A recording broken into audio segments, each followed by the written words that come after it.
Hey everybody, welcome back to Up the Vibe. And today I'm joined by Jimmy Blanchette, who is a scientist and radio operator who has spent years exploring modes of communication with non-human intelligences.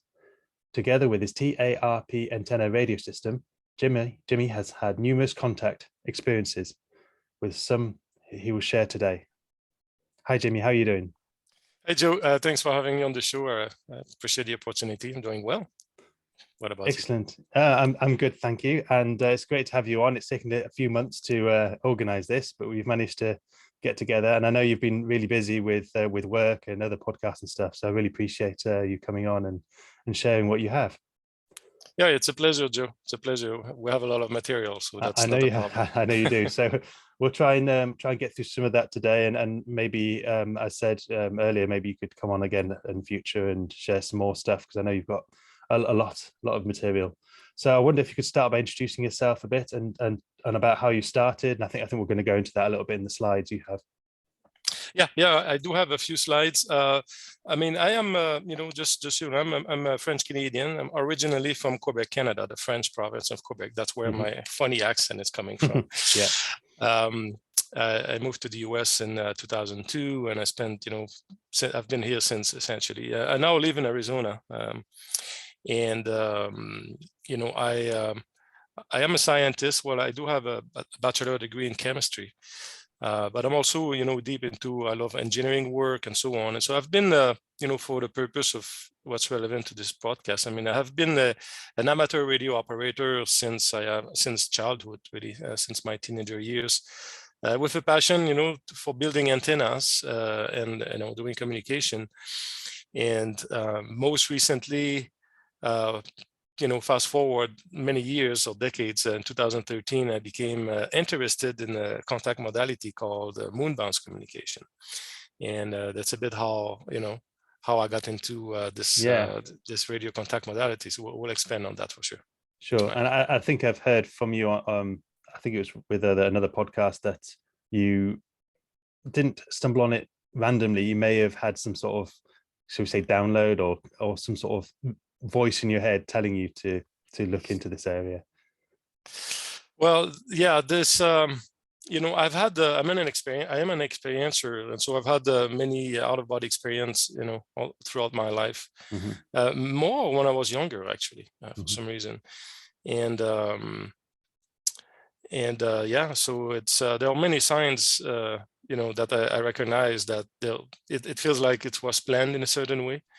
And I even think that today, looking back at everything, considering the fact that time is an illusion, and we all kind of all know that, and science proves that, it is highly even probable that the out-of-body experience I've had and contact experience that I had when I was young in my childhood were the results of the transmissions that I make today. Okay. I know it's a bit a mind bender, but since time, everything is happening now, in the now moment. What I'm doing today may have an influence the experience I've had in my childhood, right? Yeah. Past, present, call all better in the future. So it's so this is a very interesting concept, but we realize when we do this work, this work, which is in many ways multidimensional, as we dig deeper into this in this field, we realize how reality that we perceive around us is very, the reality is very different than what we perceive, right? I mean, what we perceive is just a very small portion of, obviously, of what's out there. And as we dig deeper, it becomes really more consciousness. We realize how everything emerged, from consciousness, really. And that's what we learn. The folks who do this work, kind of realize that pretty quickly. Yeah, so we can talk a little bit more about the consciousness side thing a bit later, but do you want to share your slides? And for those that are listening right now, I'd recommend seeing this on the YouTube channel so that you can actually see the slides and see everything that's going on, because you'd be missing out. But here we go. Right. Okay, so let me just put the reading view so it's a little bit bigger. Here we go. Okay, so I'm going to go through a few slides just to describe a bit the history of how this all started. I think that's going to give a good starting point here. So history of it, as I mentioned earlier, I became, I am an amateur radio operator, and in 2013, I heard about moon-bound communication for the first time. I had never heard about it before. It's a very exotic contact modality that a few amateur radio operators in the world are practicing. And so when I heard about it, I decided to give it a shot. I mean, I said, there's no way in the world that I'm not going to try this. This is too cool. I mean, the technical challenge was really exciting to me. And so I started building this huge antenna that we see here on the screen called TARP, or which stands for Triangular Array Rotatable Polarity Antenna. So I worked on this on different iteration actually, but this was the end product essentially of my work for many months, and I was very successful doing moon-bound communication with this system. The system is capable of deploying about 150,000 watts of effective radiant power. So this is as much power as the most powerful radio station on the planet, pretty much. But even in this case, give context, it's I think a radio that you might get, handheld radio, is about 5 watts, to give a bit of context around that. So. That's right. And the most powerful AM radio stations that are across the US here, I don't know about Europe, but across the US, the most powerful AM radio that folks listen to on their, in their car is about 50,000 watts, right? 50,000 watts is all the big guns. So we're talking here about 150,000 watts. And that signal is also compressed in a smaller bandwidth, much smaller bandwidth. So the power density is much great, maybe 10 times greater than the most powerful radio station on the Earth.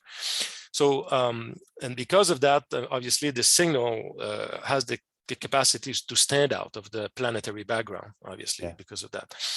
So anyway, so I built this antenna system, and in 2017, I was always interested in contact, in contact per se, or, I knew we were not alone, and to me that this was not even a question.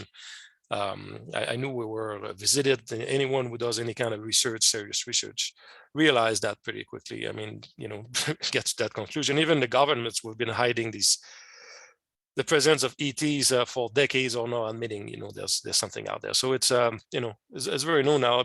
So in 2017, I became interested in what we call CE5, or human-initiated contact, and I decided to give it a shot. I said, I'm gonna try this. And at the time, I had the intent to, create a small group to do some, a group CE5. Typically, it's done, with folks and a group of people. And so I was looking for a site where I could get this work done. And so I had identified a site deep in Rose Valley, California, on Los Padres National Park. At the time, I was living in California. And so I had essentially decided that on May 1st, I was going to go to that site alone, just to screen the site or scout the site for future contact work. So that was really just a reconnaissance mission, if you will. But before going there, I said, why not using this, my radio equipment? I mean, it's obviously capable of, I was able to do moon-bound communication, and just explain briefly what it is. A moon-bound really is just to use the moon as a passive reflector. So I beam this large antenna array towards the moon, broadcast, digital signals or binary code or whatever, and the signal will bounce off the moon, and by reflecting off the moon, it comes back towards Earth. So we can establish a two-way communication that way on Earth, using the moon essentially as a passive reflector. So that's the principle behind it. So, knowing that, that I had that kind of power, so I will create a binary code message with the coordinate, times, and date where I will go on May 1st, and I will broadcast this message prior to going there. Just, in case that, this will help having, some kind of contact or sighting in the sky or something like that.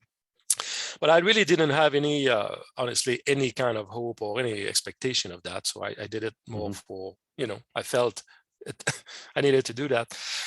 And so, I broadcasted the message in the days prior to going to the site.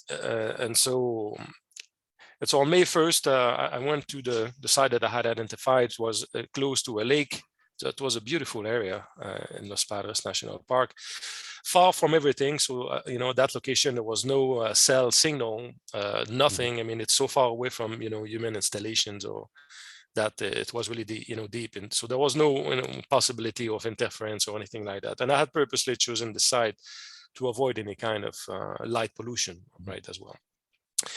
So, so I got to the site, and I had brought with me a handheld radio that I had set to the same frequency that I had broadcasted the message, you know, prior to going to the site. But again, I had, you know, no expectation whatsoever. I do have actually a short video clip here, which lasts maybe 30 seconds, that I can show if you want. That shows actually what the first contact looked like. Oh, yeah. I present that. All right, let me just do this here. Let's play this. So what you're going to see here is now this interaction occurred on June 3rd, 2017. So this may be about a month later, but this is very, very representative of what the first contact interaction I had on that night, right? So that's going to show it. So let me just raise the volume a bit. So what you see here is the radio tuned to the frequency I was using. We see here to the left the satellite app that I was using to you know, identify if there's anything in the sky. I could screen immediately if it was, you know, a false positive, a satellite, or anything like that. So that's a good idea. Yeah. Yeah. So when I did contact work, I always had this my iPad and the satellite app to, you know, able to screen and identify immediately if a sighting was, you know, a known object or not. So let me just play this, and this shows essentially what happened. So I arrived at the site, as I said, and maybe 20 minutes into it, you know, I was very satisfied with the location. I said, I'm going to come back here with a group of people. And so that was perfect. So I was satisfied. So, but, you know, I said I was just going to sit a bit and relax, you know, maybe meditate a little bit before leaving. It was, again, next to a lake, beautiful place. And so I put the radio on the on top of my car, rooftop of my car, and I sat in the chair, and literally a few minutes after sitting, the radio started interacting, and the radio started behaving in a way that it had never behaved this way before. I was very intrigued. So let me just play how it looked like. It's 2:16 in the morning. The radio is very active right now.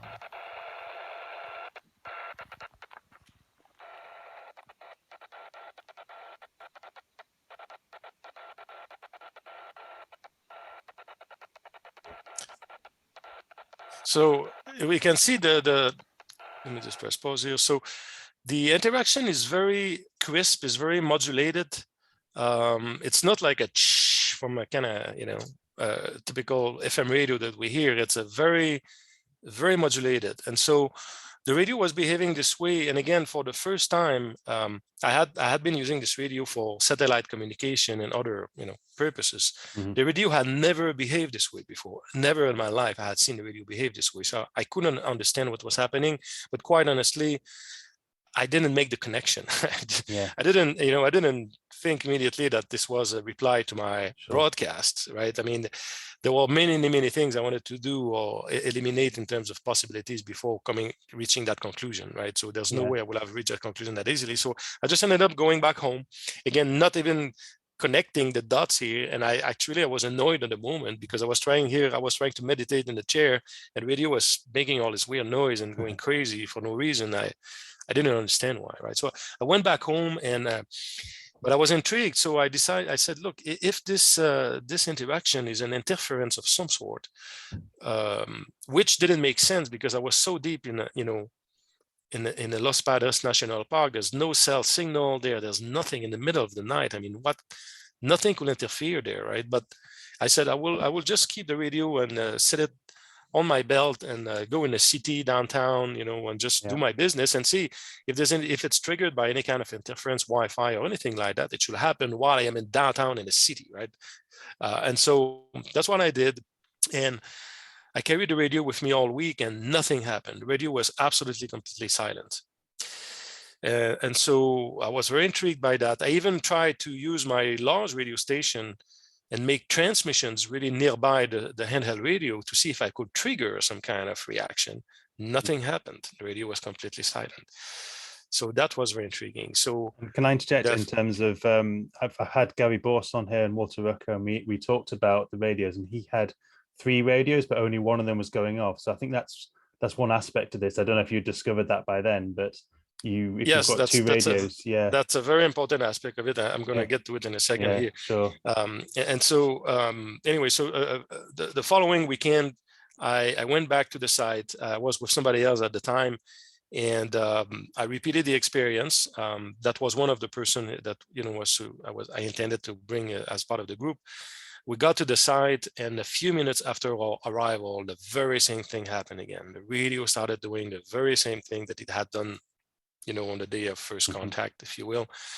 And then I started realizing that clearly we were dealing with an intelligence, because the radio was seemed to be responding to what we were talking, or it just behaved in a way that seemed like there was an intelligence behind it. Yeah. And this is how really, this adventure started. From there, things snowballed pretty quickly. I started having a lot of experiences, sightings in the sky, high strangeness. I purchased at the time a night vision camera to be able to record and document these things. And so this is really how it started. And we see here a little bit quickly here the antenna array that I built. I had actually published a couple of scientific papers about it. It was published in a German magazine, actually. It's a European magazine. We see the antenna made the cover page of that magazine at the time. That picture here shows the moon bounce communication, a bit how it looks like. So you see, we can essentially broadcast messages, hit the moon, and by reflection, we can communicate with another radio station on the other side of the Earth, literally. And the round trip is nearly 500,000 miles. So it's really, significant, obviously, in terms of distance. What would be the other radio station in that slide? That will be a radio that wants to do moon bounce communication, right? Just like I do. So it's typically will be an amateur radio station, right? If I do that in terms of radio amateur communication. Now, obviously, when we do communication with non-human intelligence, we don't need the moon. We can just, of course, we can still, shoot and broadcast through the moon, but we can just broadcast throughout the solar system and just target a planet or stars or anything like that. So that's what I'm doing today. You're probably targeting other galaxies with that antenna. Yeah, well, yeah, and with quantum entanglement, as soon as these electrons are produced or they are accelerated to produce this electromagnetic field, by quantum entanglement, there's just no limit to the distance. This signal will travel instantly anywhere. I do have also actually the video of the binary code message I broadcasted. I can play that. It's just a few seconds if you want. Okay. Yeah. Let me do this. This is how it sounded like. So this is the original binary code message I created before, going, or which I broadcasted before going on that site. And we see essentially the message was communicating a general message to invite friendly civilizations to, join for a close encounter. Each sentence of that message was encoded at a solfeggio frequency, and we see it here on a slide, on a video, 396, 417, 528. So essentially, I was broadcasting a message, but it was encoded like music, right, through solfeggio frequency. So this is how it sounded like. What tool is this, by the way? I'm sorry, go ahead, Joe. What tool is this that you're using? Well, this software is called Camtasia. It's a video editing software, but it's quite a powerful software to edit even audio files. Okay. I had created my homemade algorithm to create binary code that I could broadcast with my radio station. And so this is the end results, if you will. And this is how it sounded. Let me just play it a few seconds here. So this is the message, which lasted about 30 seconds or so, or maybe 30 seconds a minute. And this is what I broadcasted, to invite friendly civilizations. And that's a huge amount of information encoded in there. Yeah. And so the next slide had what we see. Well, obviously with the large radio station, when I broadcast, I can do moon bounds, but again, I can broadcast throughout the solar system and target any planet, whether it's Jupiter or Saturn or all of the above. Just Jupiter itself has 79 moons. It's incredible. Saturn has 82 moons. There's a lot of activity there. Apparently, again, I don't have firsthand information on it, but many experiencers or channelers will say that they are like the Galactic Federation of World, for instance. They have a huge mothership parked near Jupiter. And so when I make these transmissions, the signal that I transmit will physically reach these location, like delivering a message to their doorstep, literally. But you don't need that kind of power, and that's what I'm getting to. Just regular handheld radio, like we see here on the screen, which we saw in the video earlier, will produce enough power that the signal will reach the moon, literally. People don't know that, but when you transmit with a handheld radio, the signal will reach the moon and go far beyond, because in free space there's no obstacle, and so the signal will go really far. And as a proof of that, there was a mission that was a Chinese mission that was sent to the moon and back in 2014, and we see it on the slide. And at the time, the Chinese equipped this probe with a small transmitter of 1 watt, 1 watt transmitter, what we see here, with a small vertical antenna, just like nothing different than what you see on the handheld radios, right? The handheld radios actually has more power. Handheld radios are like between 4 to 8 watts typically. And so that probe was just equipped with 1 watt transmitter. And as this probe was going to the moon and back, it was broadcasting telemetry, which we see here at the bottom left, telemetry which has been decoded. And these signals were detected by amateur radio operators on Earth. And even if this probe was transmitting only 1 watt of power, which is incredible. So if we do the reverse logic, right, the reverse is true as well. If we transmit with a transmitter with only 1 watt or a handheld radio, this signal will reach the moon. And so it kind of makes sense now, for those who have been doing this contact modality. When you transmit with your handheld radio, you will be heard in space. And it absolutely will be heard. The ISS itself, for instance, the International Space Station, is only at 286 miles in altitude. It's not very far, 286 miles. And you can hear it with a small handheld radio. If you tune it to the right frequency, you're going to hear the ISS when it passes over your location. And so even with the radio we saw earlier in the video, you can hear the International Space Station. Anyone can do that, literally. I mean, it's not nothing special there. And so, I received a document that you and Mark Sims put together on how to do this back in 2020, and I've been trying it myself, and I've had a lot of success. So this is partly why I've tried to get you on here, because it has been successful. So anyone else listening who wants to dive into this, it really doesn't cost a lot of money, and it works. It works, and that's a beauty. And I'm glad that I know you've had a lot of experiences with it, and it's great. I mean, it's great actually to have the host having that you've had that experience as well. So it's really available to anyone who's serious about it and wants to do contact work. Again, it's a serious business, right? Well, it's not a joke. It's really happening, and so it's really your messages will be heard by these non-human intelligences, and it will be acted upon if they so desire. What we see here in this slide is the latest generations of messages that I created. This one is called a multi-layer message. So we see at the bottom left, there's a full text, inviting the civilizations to interact with us. It's encoded in binary code. Just above that, there's an entire picture, if you will, which contains information, contains the flower of life, the pyramid, and some formula. Metatron's cube, and also contains all these coordinates we see here, or the coordinates of all the ancient sacred sites that are located around the earth like an equator. These sites are aligned perfectly like an equator. It's quite remarkable. And so even this message contains an entire symphony that's compressed in 6 seconds, in some children's voice calling on angels. And so this is an example of messages now that I broadcast. And I've had great success with this message, by the way, tremendous amount of sightings while transmitting it. So I think this concludes these slides in terms of how it started and, so some of the background behind the physics of it. Because once we understand the physics of it, which is, when we demystify it, we realize that it's totally, to our reach to do that. Anyone can do that. Anyone serious can do that. So there's nothing really unique or magical about it. It just completely makes sense if we think about it. Sure. Yeah. So my experiences were that so I got your document, and well, initially I got a handheld radio and just went out when I did CE5 events. And what I did was I would just broadcast, as Stephen Gray suggested, the crop circles, and I was doing that to every event. And then at some point during a few CE5s, my radio was going off. But at the time, I thought, oh, that's just interference. I thought, oh, what's going on? It's maybe it's broken. So it's a bit like you. And oddly as well, I chose initially I chose 144.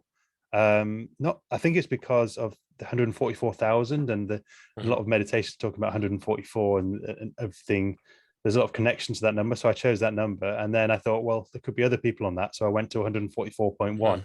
So in a weird, random way, I think like yourself, I chose 144.1 megahertz as my frequency to send what was initially just the crop circles. And then I got your document, and I started to put together the messages, and then when I got the messages back, I started to realize that the bleeps and the bloops were there was something to that. So ever since then, I've been experimenting with it, and I think I'm doing C5 soon, so I'll be trying it again. And you said you might actually send the message off with your antenna as well. Yeah, I will broadcast your message for sure. I'll be happy to do that, and I will record the sky. I will. I do have a camera set up on my antenna, so I will record what's happening in the sky when I broadcast. If there's a manifestation, I will of course share it with you for sure. And recently, I've been just playing Chopin as well. Just playing the music and see. They are very responsive to music. They're very responsive to music. I think classical music for sure. Yeah, absolutely. I've had extraordinary experiences while broadcasting music. Really, some of my most amazing experience. I remember the first time I tried that. I was in the backyard of my home, and by the way, I was talking earlier about going to this contact site. I went to that contact site many times alone. I actually ended up going alone for the most part because the group, it was a bit complicated. People, couldn't make it, didn't show up, and it became a very personal experience to me. And so I ended up going there several times alone. Had amazing experiences, but also I realized that I didn't need to go anywhere. I could just go in the backyard of my house and just sit there, and they were coming to me. I didn't need to go that far anymore. So the first time I broadcasted Symphony No. 5 Adagietto by Mahler, while I was broadcasting, there's literally a ship that just flew above my house, very bright, kind of golden reddish light, very bright, and just passed very slowly as I was transmitting, and it was incredible. And again, I had my iPad. I always checked for satellites or anything like that. It was not that. And then maybe 30 minutes later, I said, "Wow, that was amazing!" And so I'm going to try it again. So I tried again, and the same thing happened again. It was just really incredible. That's why I realized that we can broadcast more than just messages or things like that. Music is very responsive. One of the things that I tried also back in 2019, I created a message in which I was, because I had, as I mentioned before, I've had many out-of-body experience in my childhood and my life, even today still, but maybe less frequent. And so I created a message in which I was requesting an induce for them to help to induce an out-of-body experience, essentially. And to make sure that I will have the physical memory of it, so I will not forget about it. Sometimes I have dreams or something happens, it may be in our energy state, and we don't necessarily remember what happened, right, during, when we sleep or things like that. So I had made that request to remember the experience of that, separation of my body and so forth. Again, I was not expecting anything, quite honestly. I broadcasted this with my large radio station in the afternoon. And that very same day in the evening, it was maybe 9:00 p.m. I was in my bedroom, but I was completely fully awake and aware. My eyes were open. I was just literally sitting on my bed, just about to lay. I just lit up a candle just to, relax. Again, I was fully awake and aware as well now. And all of a sudden, I was just taken out. I was just taken out of my body, just like that. My eyes were open. Right.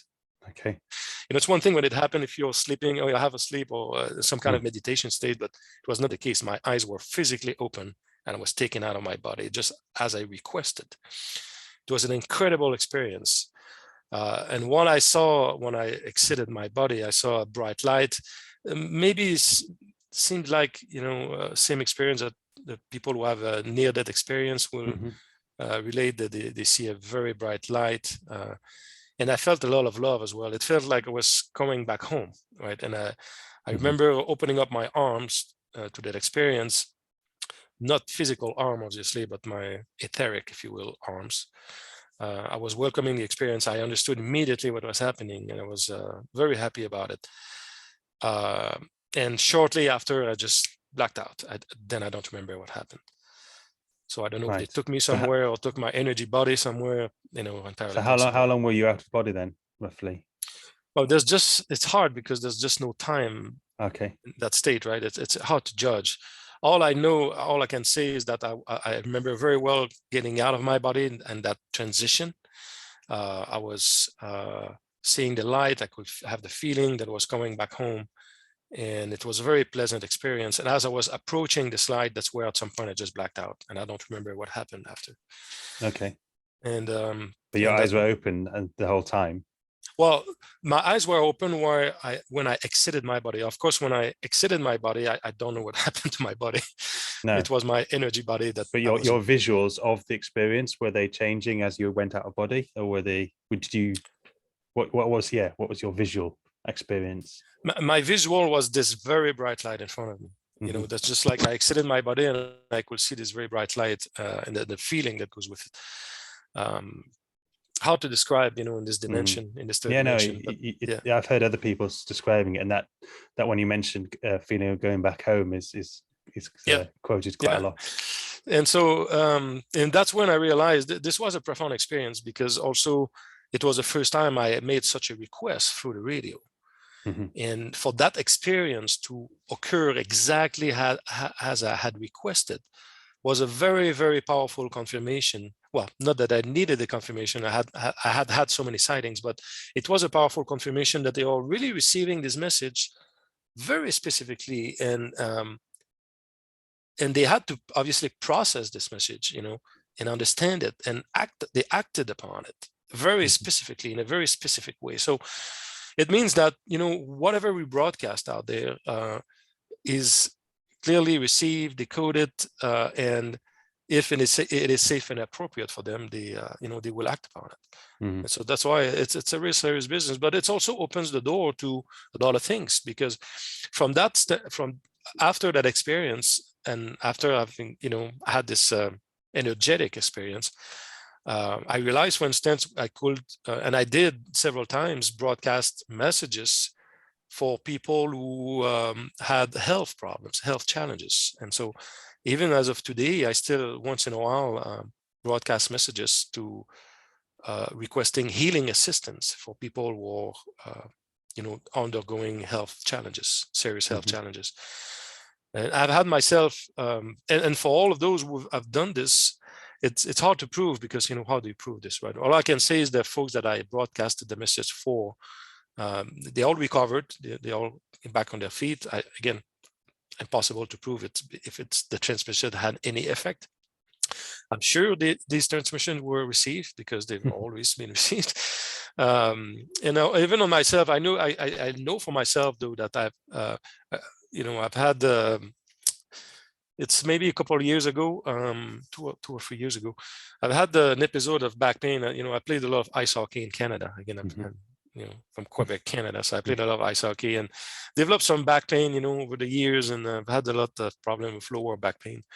Anyway, I was going a very serious episodes of that. And I was home and I said, okay, why not, you know, make a request for assistance, you know, to help, you know, maybe bring some relief. And so I literally stepped out in the backyard, and I had my handheld radio, and I transmitted in Morse code, because I can do Morse code. I'm an amateur radio operator. I transmitted in Morse code and asked for, you know, healing, if it's possible to help relieving this pain. That night I had a lot of sweating. I was sweating just like I had fever almost, if you will. a very intense night. And when I got up the following day, the back pain was completely gone. Wow. And the lower back pain, if anyone who has experience, it does not go away just like that. Right? I'd had many weeks of pain, and it was just not going away. And after the transmission, it just went away. So it was a powerful confirmation again for me, and a very powerful experience. And I know other folks, experiencers and C5ers who've done this, make requests, not necessarily with the radio, but even through meditation, and all that. I've had some healing. So, these things are really real. It's really, that's why it opens the door to, it's a contact modality that it's not only for messages, but again, opens the door to a lot of different things. And it's just a matter of, figuring it out and trying it. Yeah, and also being ready to receive. And I wonder if that has an effect as well, in terms of if you send a request out, you are ready to receive, and maybe some others aren't ready, because some people might have that experience and be completely traumatized by it. Yeah, of course. Yeah, I think as you build really what's happening, and you've had the Gary on your show, Gary Borsk is a fantastic gentleman. He's probably one of the, I would say, an icon in the sense of how you can develop a relationship and nurture that relationship. And Gary's been amazing in his experience, and he has amazing experiences as well. So it really becomes over time, and I'm sure you experience it yourself, Joe. Becomes a personal thing that you grow over time, and you nurture that relationship. And although you may not see these beings in our face, like they're not right in front of us. These interactions and either healing experience and sightings and everything that's happening, or even when they may then reply through consciousness, it becomes really something, again, as I said, a relationship really that's happening. And so in a sense, maybe they are allowing this to happen, because we hear often stories of folks, who've been trying to video record, craft and things like that, and the video stops working and the electronic goes berserk, and it's like they're not allowed, right? They're not allowed to film what's happening and so on. So clearly what we're doing, we're allowed to do it, right? They are participating actively. If they would not want to, it will not happen, right? I had that recently, actually, at doing C5 a couple of months ago. Before I went, I made sure my cameras were working, fully operational, full battery and everything. And I went out there, and I didn't ask for permission, I must admit, and this is something I kind of realized after, but during the event, I kept on turning my camera on, and then it would just turn itself off. Did about 3 or 4 times, and I went, nah, not happening today. So I put it away, carried on. Not much happened in terms of what happened in the sky, but when I came home, I tried the camera and it was working fine at home. So I was like, okay, that wasn't just, I'd forgotten to do the battery. So obviously I'd done it in the day. And then the next day I had this kind of, I was actually listening to my own podcast. So I was listening to it just to check that it sounded okay. And the bit that I heard was all about asking for permission. It was almost like someone had told me, listen to that. You've been told, ask for permission, then you forgot to do it. So, it was a bit like a lesson to myself. Yeah, it's a great experience. And you see, just the fact that you figured it out, you got the message, and this is the beauty of it, right? This is the beauty of that relationship. Even though they've not necessarily spoken to you in person, they find ways to get their message across, and you get it, right? And as you go along, you get more and more of these kind of experience and other things, and it's just grows from there. That communication, indirect communication, just keeps growing. And in a sense, it feels like it's they're already using these radios as technological aid, if you will, to start interacting with humanity. That's how I see it. Again, they are allowing it, clearly, and it's happening all over the world. I mean, you're in the UK, there are folks, in Australia, New Zealand, Japan, everywhere in the world, and it's working. It's working regardless of time and space. It's working, and so they are clearly participating to it. And so this is, I think, just the beginning of a big shift that's happening. And we see the shift anyway happening on the planet. There's a massive awakening happening right now. I truly believe this is part of this program. It is. I see the process happening, and it's not just with amateur radio people or you know, C5 events. It's a multi-dimensional scale that this this kind of awakening. Exactly. And if anything, I mean, the radio part of it, again, I see it as a more technological aid. It's just to get us to get this first contact, and then this you know, this relationship to grow. But then you don't need necessarily the radio for that anymore. You can still have the radio, but you develop that relationship more on a consciousness level, expansion of consciousness. And I've seen it myself. I mean, even in the work that I'm doing now on the harmonic 144, the golden ratios, and all these other things that I've been presenting. So on that, I know that you've done quite a few videos with Grant Cameron and others on these concepts. So I don't know if you want to quickly talk a bit about the golden ratio and just maybe in brief, and just give an outline so that maybe people can go and listen to that more on various other videos. Yeah, absolutely. Yeah. So the work that I've been doing recently, to boil it down, you know, in a nutshell, is really what it came down to is that, you know, the frequency that I had been using from the beginning, 144.1 megahertz, and after that 432 megahertz, or the two frequencies that I've been using to make these transmissions. They happen to be frequencies that are on the amateur radio band, right? That you need a license to transmit, of course, on these frequencies. But it just happened that these frequencies, you know, on the amateur radio band. And my antenna, I have two antenna systems. One is again tuned to 144.1, and the other one 432. The one on 432, I can deploy about 250,000 watts on 432 megahertz, and 144.1 about 150,000 watts. It just turns out that these two frequencies, I mean, anyone who has been looking into you know, the pyramid code, sacred geometry, you know, the number of 432 is extremely significant everywhere in our universe. It's encoded in the pyramid, but it's also in nature, right? And I do have a ton of slides on this. We really don't have time today, but we can maybe have a part 2. But you know, the size of our sun, for instance, as our star is based on 432. The precision of the equinox is based on 432. The diameter of the moon is based on 4. So many things are based on 432 in nature, and also on 144, which is the fundamental harmonic of light, 144.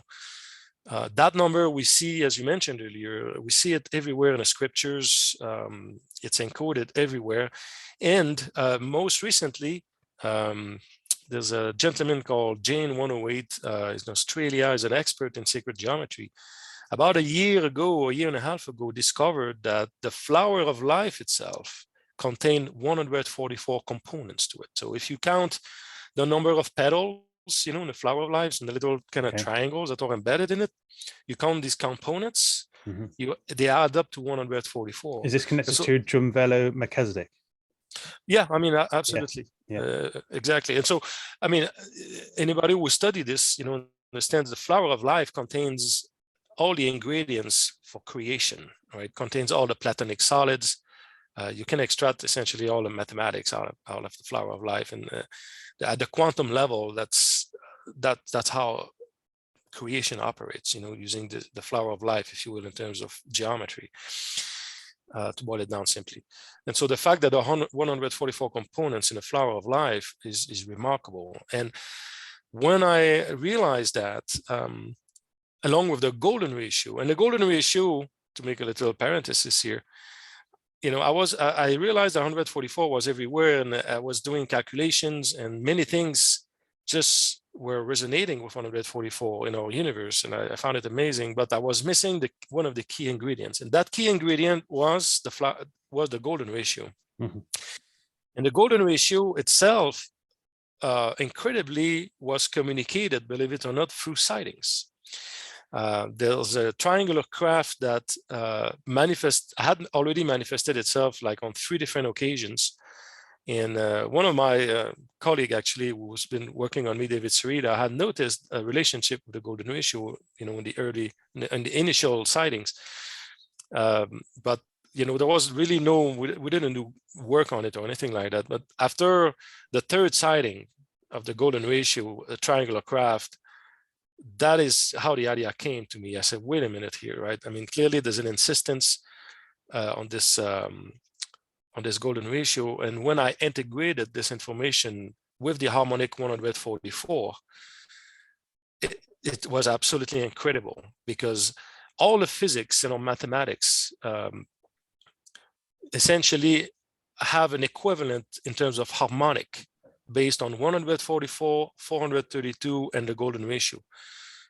From the Planck length to the speed of light to almost all the constant in mathematics. And the most critical, the electron, the proton size, and so on, the proton mass, they all have an equivalent in terms of harmonic 144 and golden ratio. I have not presented this work yet. I'm going to be presenting this very soon. I have many slides, ready to present on this. But this is what it boils down to, and it's absolutely fascinating. The interview you mentioned earlier with Grant Cameron, the last interview I did in April, I think it was, I presented for the first time some of this work. And what this work is showing essentially also is that the ancient sacred sites on the earth, they are located at very specific locations that are all based on harmonic 144 and golden ratio proportions, all of them. That I've made the calculations. It's just remarkable. It's almost predictable, where you call it the earth grid, I think you said. That's right, the earth grid. I mean, the earth grid, there are vortexes around the earth, right? And so these vortexes are located at harmonic 144 harmonics, literally, in terms of location. And so this is just the beginning. There's a lot behind this. And most recently, actually, and maybe I can show this video. Maybe it's just a 2 or 3 minutes video. But it's I made a request. I created a message it was a message essentially to welcome and thank the golden ratio triangular craft, because they provided these sightings encoded with this golden ratio proportion that was extremely helpful. And so I created a message to welcome the craft, and the craft came 2 minutes after the transmission. It was the 4th time that this craft came. I do have a short video. If you want, I can show it. It's just a couple of minutes. Yes. Have a quick quick look. Let me just do this here. All right, so let me just play this here. And I will share my screen. Give me 1 second here. Okay, and where is my screen here? All right. Okay, here we go. And if there's an issue with sound or video, let me know. Okay, so here we go. So this is recent, April 26th, 2022. I'm sorry.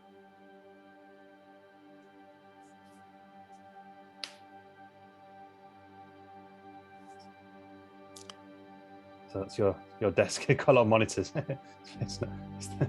Can you see? Yeah, you see the thing, right? So what you see here essentially on the left is my antenna array. I'm just standing right next to it. 2 of these antennas are tuned to 144.1 megahertz, and the 2 on the sides are 144. The 2 in the middle are 432 megahertz. We see all these cables going to my Radio Shack here, and so this is essentially my radio station.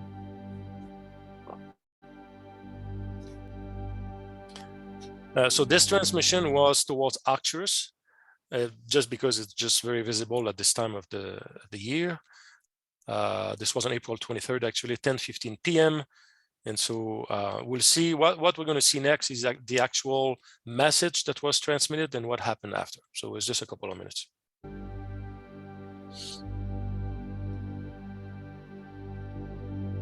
So this is a spectrogram of the message.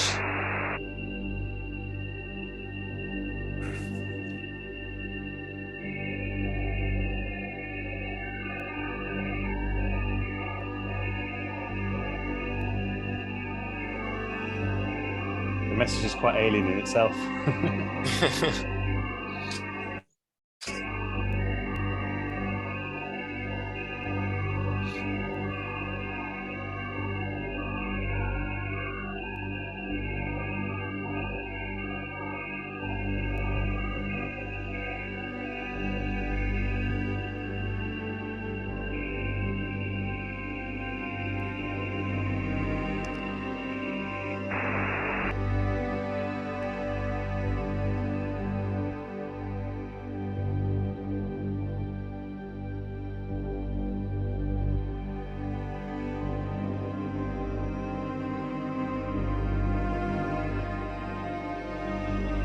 This is the actual transmission towards Arcturus of that message, of the message actually after being broadcasted.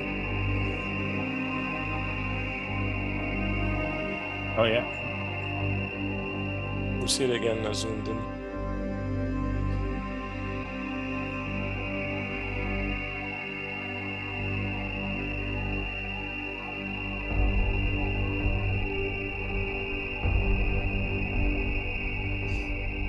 So we see a zoom. Yep.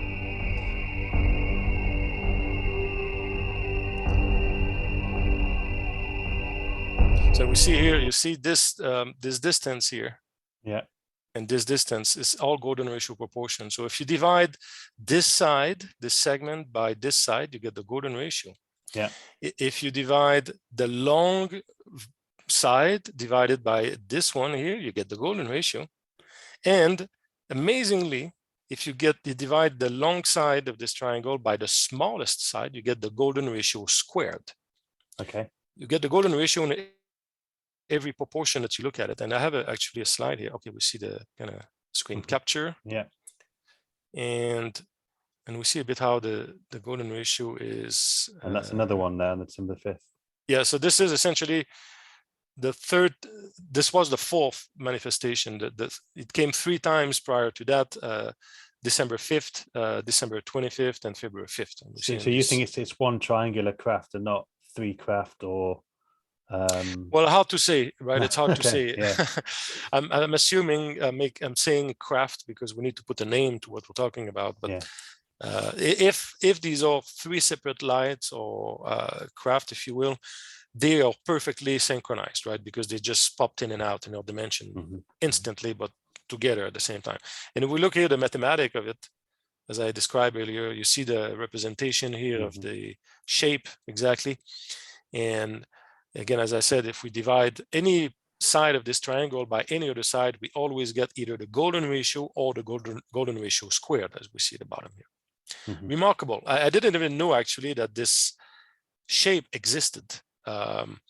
In terms that I didn't know there was a triangle that, you know, could produce the golden ratio in any proportion. I've never seen this anywhere actually.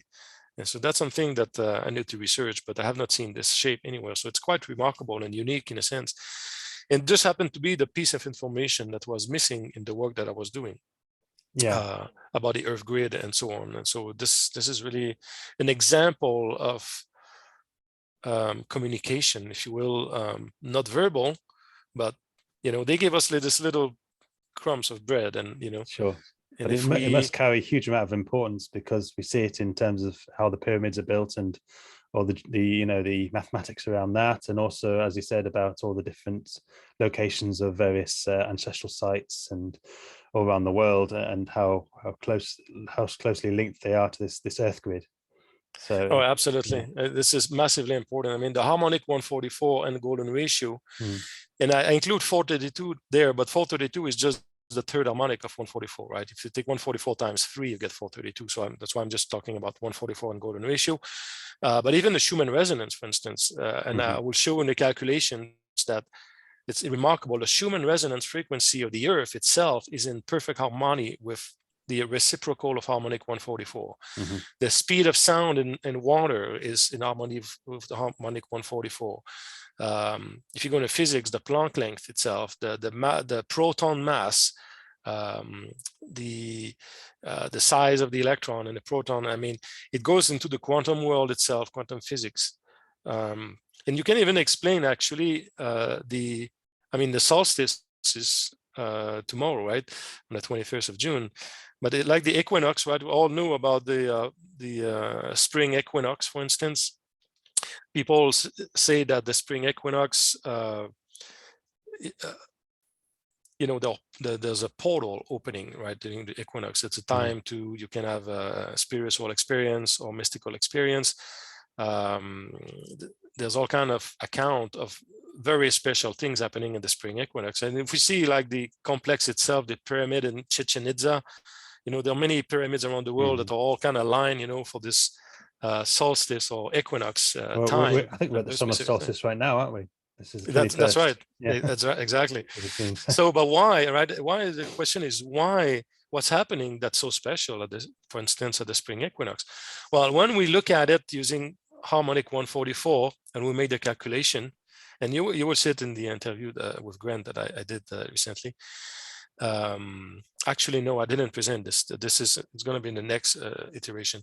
But what's happening is that on that day of the spring equinox, the sun distance to the Earth is exactly a harmonic 144 relationship. So if you take the distance between the Earth and the sun in nautical miles, and you divide by harmonic 144, you get an exact number. So what's happening is that at that precise time, the sun itself is in perfect harmony with the energy grid of the Earth, if you will.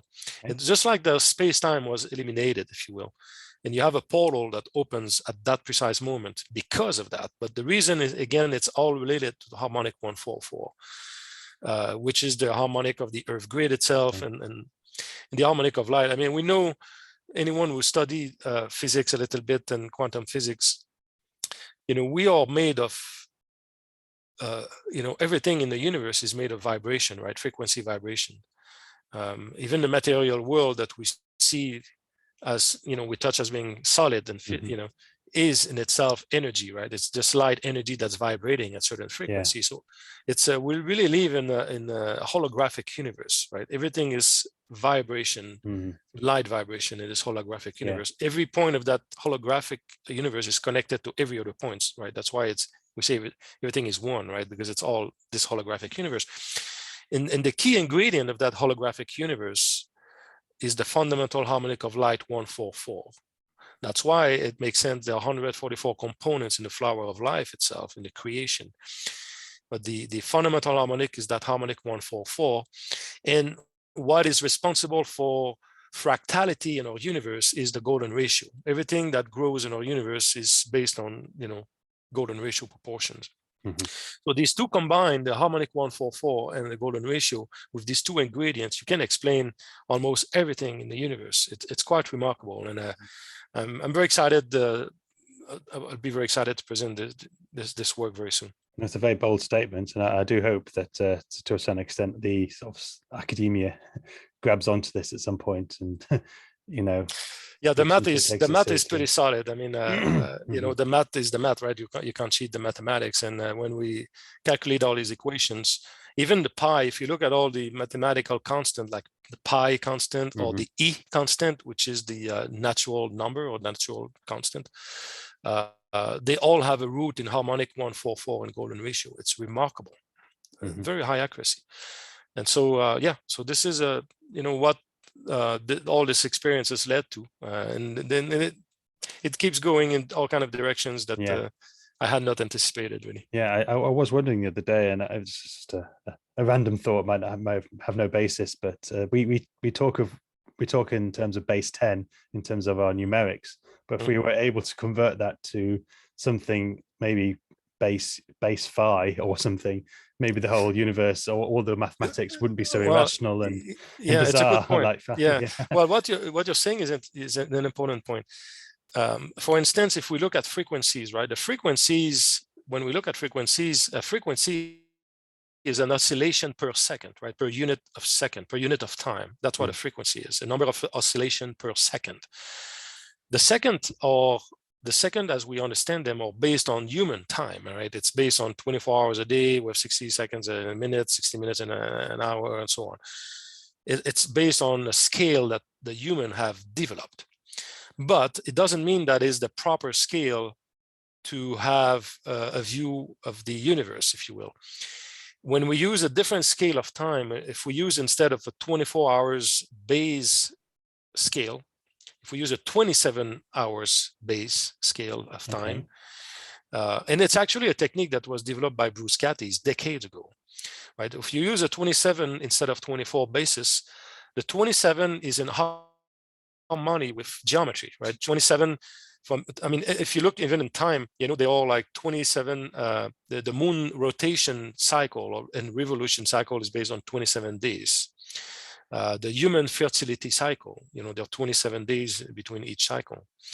The number 27, the the ancient Vedic astrology talks about the 27 dimensions, lunar mansions, the 27 lunar mansions.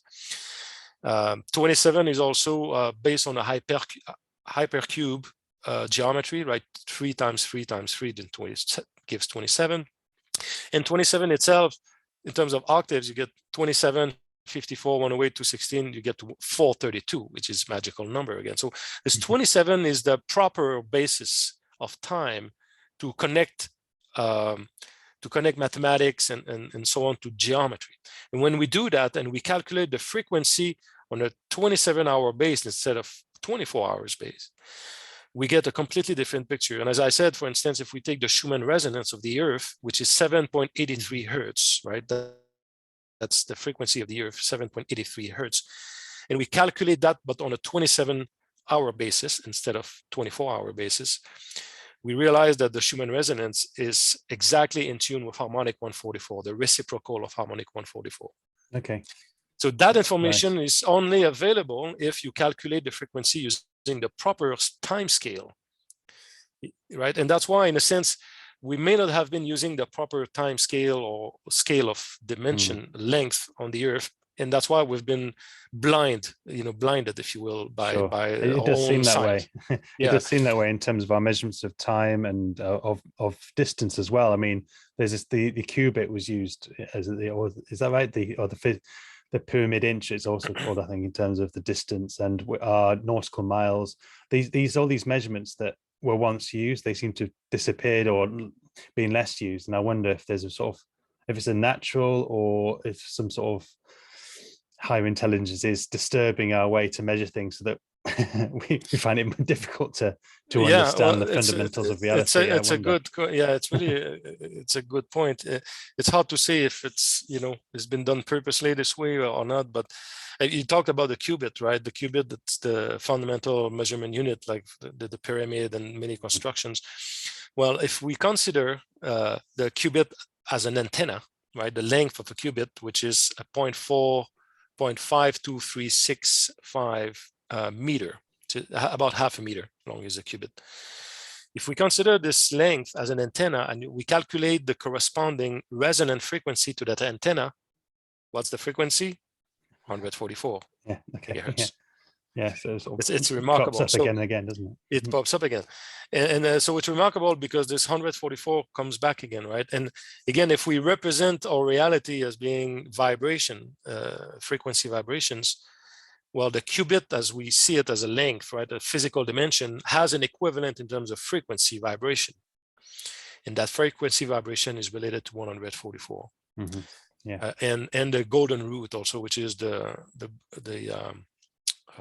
square root of the golden ratio itself.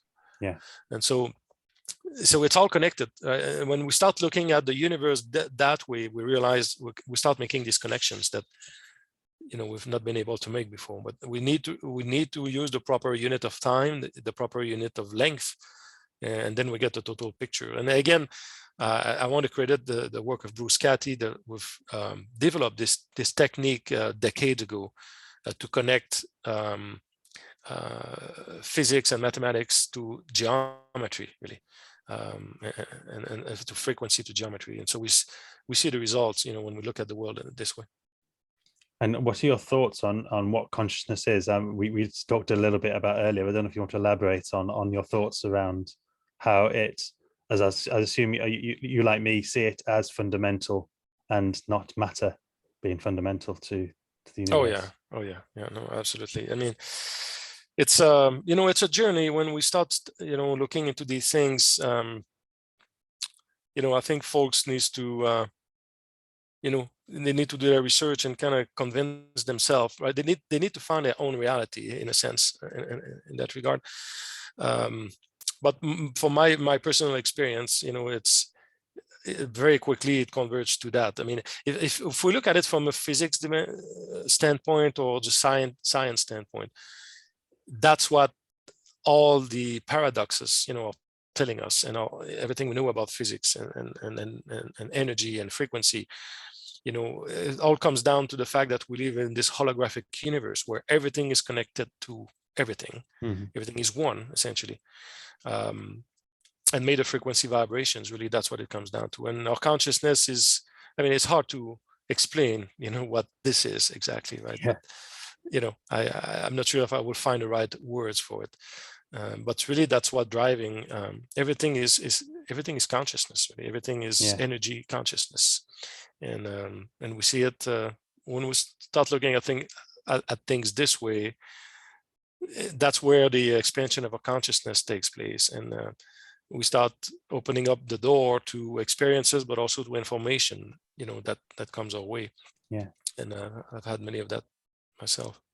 Yeah, before I really got into sort of the UFOs topic, I was reading about the holographic universe, and actually growing up, I'd read a lot about string theory, and I think it was having had a physics background, a physics and astronomy background, I was interested in this. So I kind of came to that sort of conclusion that matter wasn't fundamental, from people like Donald Hoffman, who talks about it as well, that this idea that we're not, they talk about it as a virtual reality, and which is one way of coining it. But so I came to those conclusions, and then now I've gone to sort of the UFO topic, and listening to people like yourself, it's become more and probably probably one of the easiest way to try to represent it, if we take, I don't know if you experience going to an IMAX movie or an IMAX presentation, right? You got this huge large screen that's so huge that you feel that you're embedded in it, right? You got these glasses, you see everything in 3D. You have a 3D experience, like almost like being virtual reality almost. But that reality that we see on the screen, that we feel being part of it, we're embedded in it, and we hear the sounds, all that is just frequency vibrations.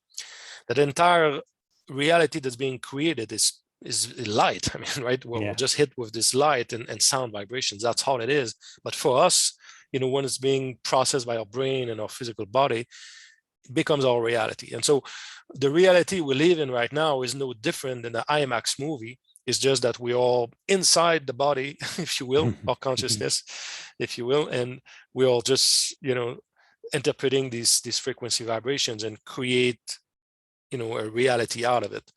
And it's no different. So that's probably the best analogy I will give. And I will add that the fundamental frequency harmonic of that light vibration is 144. That's where that 144 comes into play. Yeah. Are you following at all how the kind of UFO phenomena is growing? I imagine you are, in terms of the I think the great James Webb Telescope that's sort of starting to pick up stuff recently. I don't know if you've been following that. Yeah, I see. There's a lot happening, a lot of movement. There's some some high disclosure happening from governments, but it's all kind of very mushy, right? I know. I mean, they clearly the phenomenon has been known for thousands of years, actually, and it's been known for decades by the powers that be, and so they are very aware of what's going on, right? It's just a matter of what they want to release to the public. I don't think the public should wait for that, really, that disclosure. It's not going to come from there. I think the disclosure is already happening now through experiencers like you and many others who are doing this work. This is the real deal. And it always, give me a smile when I see all these disclosure things and these TikTok video. While you have all these hundreds of experiencers worldwide who make contact every day and have footage of that every day, right? And it's just real, and it's just happening. And so we don't need any government to tell us what's out there. We can experience it ourselves, and I will encourage anyone to go experience it for yourself. So you're gonna get the truth. Yeah, the UFO hearings, I don't know if you saw that, was quite laughable. I think there are two videos, and one they could prove was just sort of some aspect of the camera, and the other one it was just so quick and useless, really, to analyze. And those are the only two that they could bring up. It was quite laughable, but it was a step, I guess, in the right direction. Although they were trying to obfuscate it. Yeah, that's right. It's a mini step. We just hope that this subject is not going to be twisted and distorted, right? And communicate in a way that's not true, or it's just, serving an agenda of some sort. And that's the worry. That's the worry there for sure. But that's why I think it's not going to come from governments. It's going to come from the ground up with C5 and other things. Yeah, absolutely, no doubt about that. And it's already happening. I mean, the title of my mini documentary, I call it First Contact, Breaking the Veil. But first contact, it's not in the sense necessarily of having like a ship showing up, on every major cities on the earth. It's not what it is. First contact is happening. Any one of us who have this experience, we experience ourselves our first contact, and you've had it yourself. As you mentioned, you had your first contact experience. I've had mine, May 1st, 2017, and anyone can have it. Our own personal, customized first contact experience, and it's life-changing, obviously, and it's real. It's real. It's just a matter to, try it and doing the work seriously, and people will for sure will experience something. Yeah, there's a lot of benevolent intelligences out there that are waiting, and which is for us to find out more and to send out our messages and get in contact. It's up to us, not them, really, to get this contact. Absolutely, it's happening. It's beautiful what's happening. It's really it's ramping up, and I see it ramping up across the board. Again, as I said, the fact that they are interacting with us in that way means that they are allowing it, encouraging it. And we'll see where that's going to lead us, but I'm pretty sure it's going to lead us where there's going to be more open contact, more and more of it. It's just now, I mean, there's a big disparity in humanity overall. There are some folks like contact experiencers like you and others who make contact, and they're having this experience, and you get another segment of population that have no clue of really what's happening, right? And it's so far from their reality, far remote, that they can't conceive it. And so there's a lot of catch up to do, but I think it's happening pretty quickly now. The catch up is we're catching up pretty quickly. So I wonder if you could sort of end more on what you're looking to do in the future, in particular with trying to scale out some of the radio contact stuff that you've got in terms of trying to broaden the reach of that information. There's a different tracks to the work that I'm doing. Obviously, the contact, like we showed a video earlier, is one part of it, right? So I keep making transmissions, and I communicate often information. You saw the triangular craft was, an invitation, but there's information in it. But sometimes I literally just broadcast the result of the work that I'm doing, right? So if I discover something, or I have an insight or download of something, and I discover something, let's say about harmonic 144 and golden ratio, sometimes I'll just rebroadcast this message, like the homework that I'm sending back to them, to tell them I figured it out, right? And I'm ready for the next step. And so it's a very fun, in a sense, almost playful relationship in that sense, because they will come back with something that's going to make me think or connect dots, and that's going to lead us to keep pushing the work further. So that's one aspect of it that I really enjoy. It always surprises me what they come up with. The golden ratio triangular craft is one example of it, but there are other examples of it. The other aspect is all this work related to mathematics and physics and the earth grid and so on. So this aspect, harmonic 144 golden ratio, it's a very important, and I had no idea that my work will shift in that direction, or a part of my work will shift there. I've kind of been dragged down this rabbit hole, by the circumstances, if you will. It feels like that was meant to be.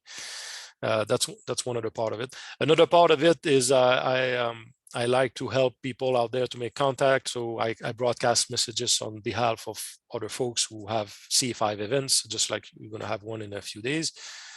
So that's something that I like to do. Also broadcast healing assistance requests for folks who may have, health challenges. This is a bit more rare, but this happens once in a while. That's something that I like to do. So it's a bit multifaceted, it takes time, obviously, and I'm not doing that full time. It's just call it a hobby, if you will, or a pastime. But when I have time, I try to spend the time doing it. So, and overall, there's a big interest in this. I mean, we see the movement growing rapidly. It's, we have folks worldwide really doing this and having success, and it's heartwarming. I mean, it's really heartwarming. And my goal really is that this takes off and just keep snowballing by itself as a chain reaction. And Sure. I think this is already initiated. I think it's already happening. So I'm having fun looking at it grow slowly and or rapidly, I would say. But I'm there just to keep pushing it as much as I can or as fast as I can. Do you have any documentation on how to encode the messages and in terms of broadcasting and everything that's publicly accessible? I have set up a website. It's not live yet, but I can give the address. It's www.myfirstcontact.com. That's what it's going to be, the link. And it's going to contain many of my videos, some of this information you talk about, how to encode messages, how to transmit, how to do that. So it's going to be there, available for free. All the stuff is for free. I'm not selling anything or anything like that. It's really, to help. And so, yeah, it's going to come out soon. So I'm excited about this. I intended to launch it in January, February, but I was not ready. Now I'm ready. So it should come out soon. In the meantime, until the website goes live, there are a few interviews I made, and so you'll be able, folks out there will be able to maybe see some of that information through these interviews. Yeah. But otherwise, they can reach out to me, and I'm happy to provide that information. Yeah.